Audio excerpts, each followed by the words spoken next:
What's up, sunshine? We finally made it to the best day of the week, Friday. I'm Corey Wire. This is CNN 10, your 10 minutes of news with no opinion, no slant. I just tell you the what, letting you decide what to think. Thank you for choosing to spend part of your day with me. Let's get to it.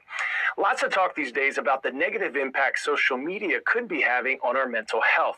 Mindless scrolling leading to poor sleeping habits, potential online harassment, the list goes on.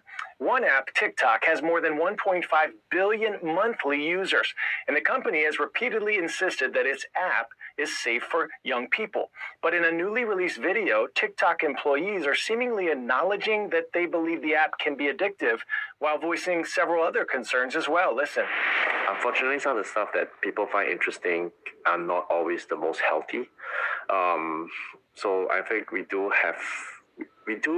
in a way encourage some of this content being put up just because of the way the platform is designed.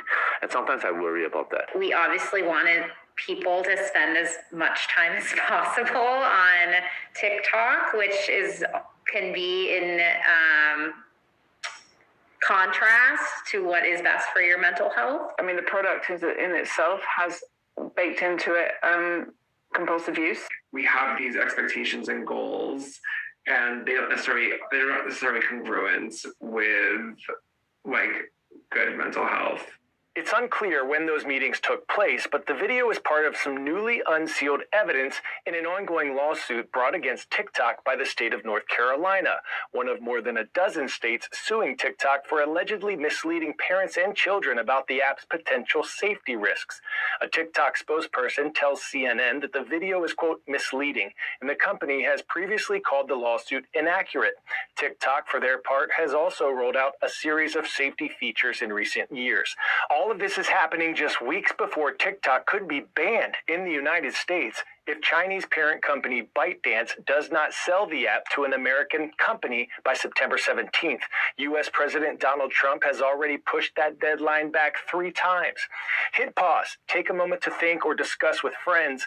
Do you think apps like TikTok can be harmful to your mental health? If so, how?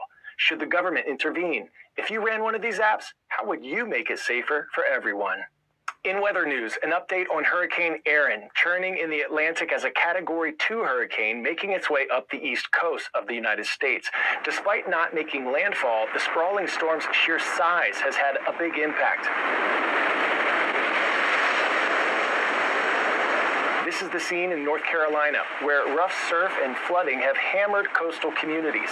Evacuations have been ordered for its Outer Banks region, where roads have been covered in water and sand.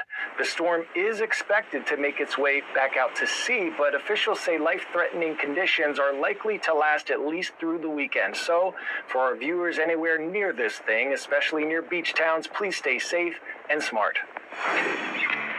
Pop quiz, hot shot. What is the longest duration of Alaska's dark season? 7 days, 12 days, 65, or 100?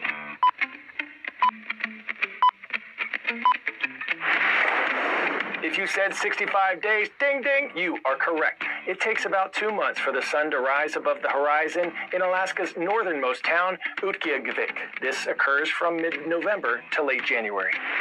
Quick question. Have you ever had the chance to stare up at the nighttime sky far away from city lights and notice just how dark it can get and how many more stars you can see? Well, did you know that these dark skies are essential?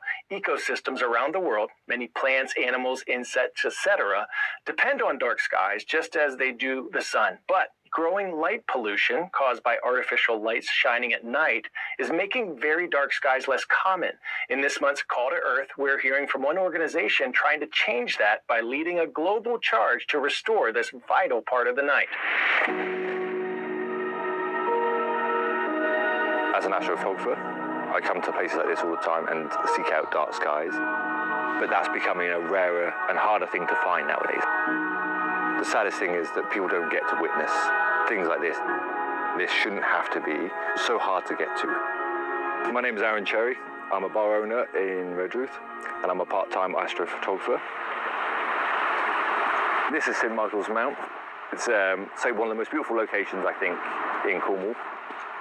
Right now, at this location, we couldn't shoot much astrophotography here because the light pollution is too much in the background, from the villages, from the town, from the street lighting. A place like this really affects the natural world. Insects, moths, birds, it all has a knock-on effect.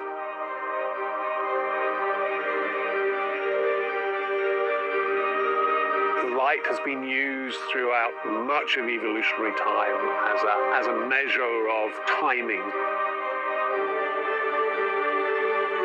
And so lots and lots of organisms have used that. And now what we're doing is changing those natural cycles of light through the introduction of artificial light. The organisms are using it to determine when they might flower, when are they going to reproduce, when are they going to migrate, when are they going to feed. So we're fundamentally eroding, distorting those light cycles on an enormous scale. Dark Sky International is the leading organization internationally protecting dark skies, restoring dark skies where we've already lost them because of the introduction of artificial light. Let's bring up the light pollution map. This is the West Penwith Dark Sky location, which is a national dark sky site. And this is where I'll be going tonight to take our pictures of the Milky Way.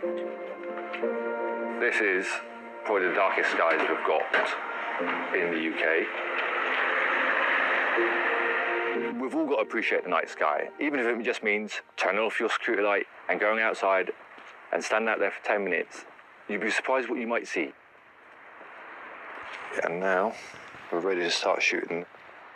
So this will be a 15-second exposure at f2.8 ISO 6400. Now that shows you how much light pollution is now coming from Penzance, a local town here. Lighting is one of those things that we can do something quite quickly about, both individually and corporately. Many of us have control over at least some forms of nighttime lighting, so reducing the spill of lighting outdoors. I think everybody can do their part in this. You see the Starlink trains. We have the auroras going off at the minute with the solar cycle being at its peak. But these things are missed by light pollution. By doing what we do here with astrophotography and stuff, it's trying to recapture that and then spread that with the world and seeing what nature really has to offer.